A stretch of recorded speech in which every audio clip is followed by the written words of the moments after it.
I think that the challenge at the moment is that the left has way more integrity than the right. The left has way more integrity to their belief systems than the right. So the left openly says a lot, and this is factors in the left, but I've not seen it strongly criticized, so I'm going to assume it's somewhat representative. The left says, if you've got a friend who voted Donald Trump, ditch that friend. They've said, don't date men who voted for Donald Trump. Don't, I've even seen articles, divorce your husband if he voted Donald Trump. And this is all stuff I was saying, I wouldn't say divorce people, but I was saying many, many years ago that you should choose your relationships based on your values. It's called the against me argument. And the left has been very clear on ostracism and very clear. They take their values very seriously. Now, it used to be that Christians took their values more seriously insofar as, no, we can't have immigration from lots of non-Christians. No, I don't want you dating outside the faith. But in the name of tolerance and diversity and all the goopy stuff, which is basically about disarming the K people so the R people can have their in-group preferences, you know, I don't know that there are people on the right who'd say, oh, I'd never hire someone on the left. Like, I'd never work with someone on the left. I'd never support the inclusion of someone on the left in our group. Okay. Well, maybe this is open-minded and tolerant and so on, but the problem is the left isn't doing that. The left is relentlessly focused on hiring and promoting other leftists. And so, and I remember this all the way back in my, even back to my undergraduate days, which would be in the 90s, early 90s. And so the left take their ideas more seriously. The left is willing to promote in-group preference, and the left is willing to ostracize and promote the ostracism of those who disagree with them. Now, the left, of course, is also willing to attack your reputation and try and destroy your source of income and so on. Now, that's pretty harsh, but it is effective for a lot of people. So the left has more commitment. The left has more integrity. The left values their values more than non-leftists in general do, which is why, you know, when I suggest you should base your relationships on your values, everybody screams at me that I'm some exclusionary, hyper-xenophobic cult leader, right? But then the left does it, and it's really not mentioned much at all because they understand. Like, I know what is necessary to win, and I've been talking about what is necessary to win for over a decade now. I know what is necessary to win. I spent a lot of time studying the left before I became a public intellectual, and I have been making the case patiently. And the blowback has not come from the left for the most part, because the left, you know, yeah, that's what you need to do to win. You need to have relentless in-group preference. If you're fighting a war, you don't hand your ammo to the enemy. When you're fighting a war, you support the people next to you in the trench.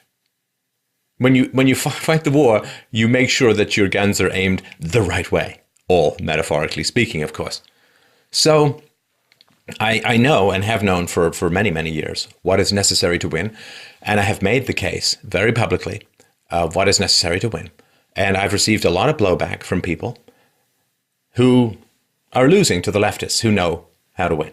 They know how to win. And so asking people to have relationships based on values, well, the left does it all the time, relentlessly, and that's why they win. And when somebody like me, who's not on the left, says to people, hey, you know how those people are winning all the time? Let's do what they do. And people are like, oh, that's terrible. We're sinking to their level. It's like, come on.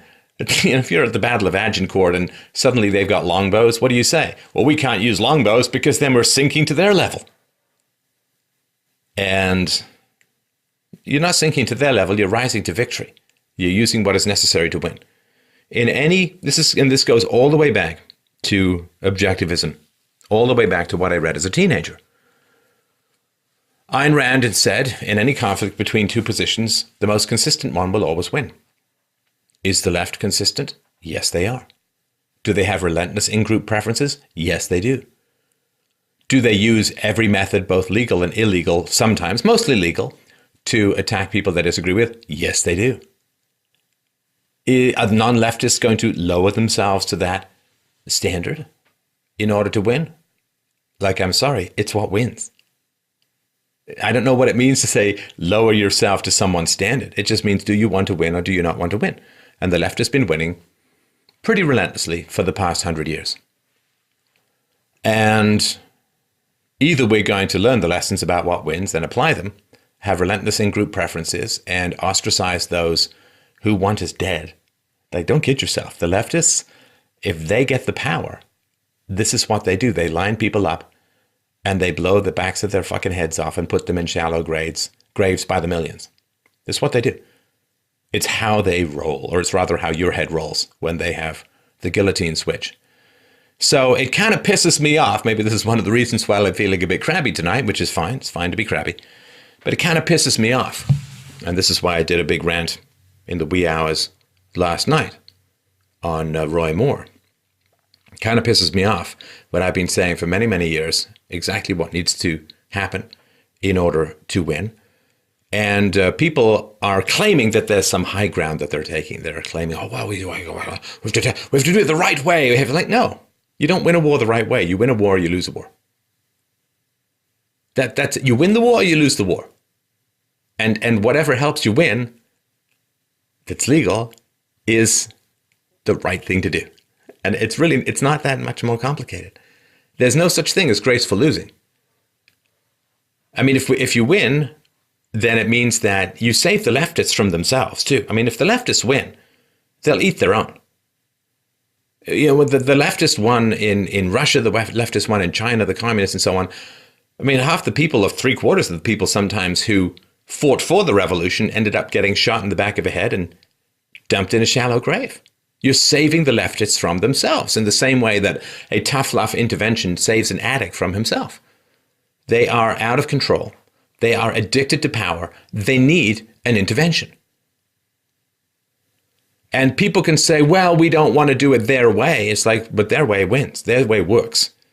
So if you say, I'm too cowardly to fight and I'm willing to lose rather than do what wins, okay, that's fine. But for Christ's sake, don't tell me that it's some kind of moral high ground. It's just cowardice. It's all, you don't want to do what's effective. You don't want to do what wins. And that means that you're going to lose civilization, you're going to lose freedom, and you very likely may lose your life. And this idea that you're taking the moral high ground by daintily expiring into the ash bin of history, no, it's a war for whether you have civilization or whether you have slaughter, for whether you have freedom or whether you have totalitarianism. As I've said before, there is no upward limit to the power lust of the left. And they fundamentally lack compassion for anyone who's not like themselves. And they have deep hatred. We just look at the number of memes of assassination and murder and death and violence and guys with slingshots and guys with big sticks. And I mean, the guys who cover up all their faces and go to rallies. And so, I mean, they're very clear that they want to commit illegal actions and not get caught. They're very willing to use violence. They're very willing to escalate. And that's what wins. And the left is committed to that. And they have no conscience or remorse. I mean, the left pushed very hard to get Chavez successful in the minds of people and to legitimize his regime and his nationalization of the means of production in many ways in Venezuela. And now that Venezuelans are starving, now that $4 can get you a blowjob from a street hooker in her teens, now that women, middle-class women, middle-aged women are streaming over to Colombia to sell their bodies on the streets in return for a handful of bread, now that you have people giving away or selling their children because they can't feed them, now you have people dying for lack of medicine. The left doesn't care. Like, there's no, oh, what did we do? Oh my God, what did we do? I put out a little video with a minor factual error. I'm like, oh no, what did I do? What did I do? But the left can help destroy an entire country and put millions of people's lives at risk. And they don't care. How many people are circling back and saying, wow, Venezuela, I supported this crap. Horrible. Horrible. But they don't care. So understanding that they don't care about you, that they want you dead, that historically when the left wins, they just go around slaughtering everyone, that they are serial killers barely restrained by the vestiges of a civilized situation. Yeah, go down to Venezuela. Go down to Venezuela with 3 goddamn quarters in your pocket and you can pay to rape a child. And that is what the left has created, and they don't care. They don't circle back. They don't care. They don't have any compassion or remorse or conscience. Cold-hearted, homicidal, psychopathic. A lot of them. Again, there are those who are exceptions to this general rule. But no, I mean, to be on the left, you have to overlook communism. You have to overlook what happened in Cuba. You have to overlook what happened in Cambodia. You have to overlook what happened in China and Russia. And you have to overlook the 100 million plus bodies communism produced. You have to overlook what's currently going on in North Korea. It started as a communist country. And if you have the capacity to overlook that pile of bodies, you're a terrible human being. Like, fundamentally, you are a godforsaken, horrible, hideous, virulent, disgusting wreck of a human being. If you can overlook that many bodies, if you can look at what happened under Allende in Chile, the guy Allende who wanted to turn Chile into a communist dictatorship, and then you're concerned that the parliament begged Pinochet to remove him from power, and they killed some communists, and this is your big horror scenario, Naomi Wolf? This is your big, or Naomi Klein, this is your big horror scenario? I don't even know what to say. We're not the same species, fundamentally. Morally, for sure. It's win-lose. Now, there is, I think, still, though it's really, really close, there is still some chance to turn things around peacefully, but it is going to require a ferocious act of will. It is going to require ferocious in-group preference. It's going to mean people stop the fuck fighting with each other. Stop squabbling over inconsequential bullshit. Stop letting the left's tentacles separate and divide and turn us against each other. It's going to take ferocious in-group preference. It's going to take ferocious ostracism. It's going to take ferocious opposition, peacefully and verbally, to terrible murderous ideas. And even then, the odds are not high. But if we don't do that, at least, there's no chance at all.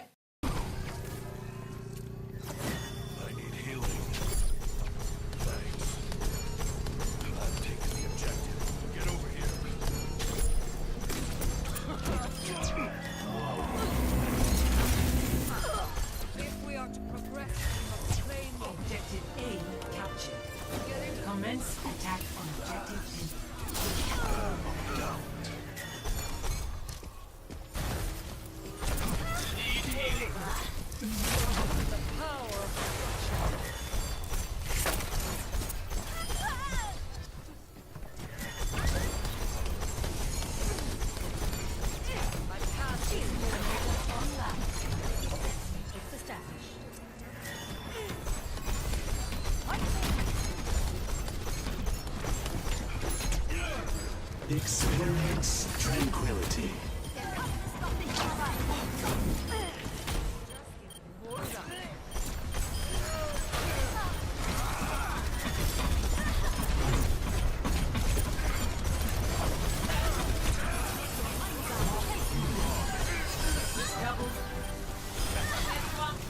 There is disquiet in your soul.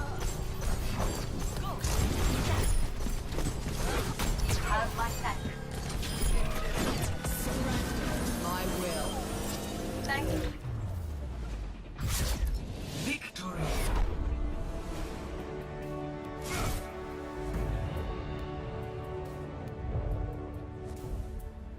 Play of the game.